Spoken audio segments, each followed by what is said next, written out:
Hi guys, may hapon. Good afternoon. No?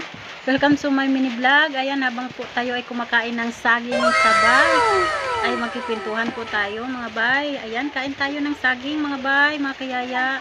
Ayan, ito yung natira ng aming bininta. So mga reject po ito, pero kahit reject, maliliit, masarap naman kasi ano na siya. Kung sa Bisaya, buwang kaayo ba? So mga anta mga bay, istorya tagkadali mga bay, no? Gaulan diri sa mga mga bay.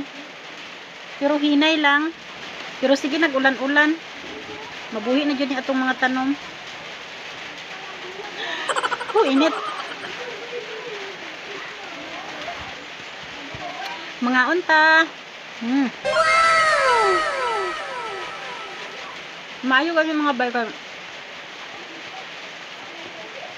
Nakalugsog na ni ganina sa kuan, lungsod.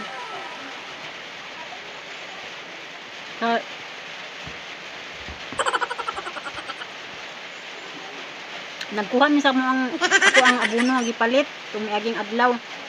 Tumiaging adlaw nagkuha pud ko pero wala na ko nakuha tanan kay wala pa pud ang stock nga abono nga akong gipalit. Naubusan sila so ganina lang na magkuha. Gapindog akong buhok ko.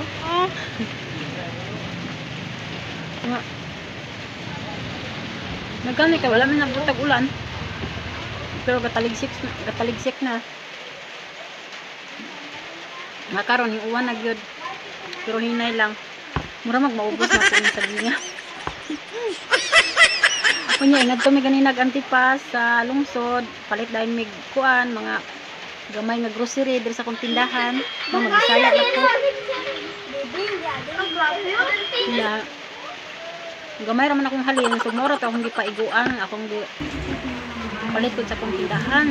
Grocery. Na kay kulang man jud kayo. Ako na lang pong itaplan og 500. Mo to nakadugang-dugang kog pa grocery ganina. Ako na tay palit og bugas. Pero wala na nang palit og bugas kay napaman mi bugas. Para maka grocery jud kog kanang kuan. Ubay na 500 kating gamaya. Nya. Musulod ko na dito sa kanang kuan mga bay. Sa hindi ka na to kay sa din ganito doy. Drawing. Kay kalabiran.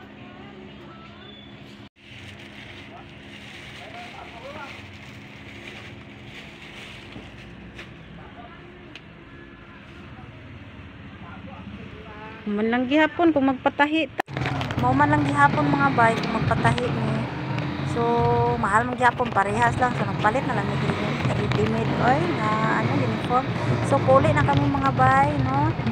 Puli na kami sa muang barangay so diri pa kami sa Banwa. So ayan pa saka na kami papunta ang barangay namin. So ayan mga bay nakuha na namin yung abono at saka nakabili kami ng uniform ng anak ko. So bumili na kami agad kahit medyo malayo pa yung pasukan para ma-budget yung pera.